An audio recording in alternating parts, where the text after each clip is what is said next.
Naranasan mo na ba yung biglaan kang pinagbigay ng speech sa harap ng maraming tao? Nakakakaba, di ba? Baka kasi bigla ka ng ma-mental block. Bigla ka na lang mapapadasal sa Holy Spirit na tulungan ka. Sa gospel natin ngayon, tinuturo ni Jesus na ang Holy Spirit ay ating kakampi at tagapagtanggol. Ang Holy Spirit ang magkakaloob ng wisdom and guidance sa sinumang disciple ni Jesus.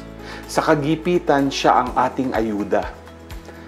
We can rely on the Holy Spirit to provide us with the right words and discernment when there are opportunities to share our faith.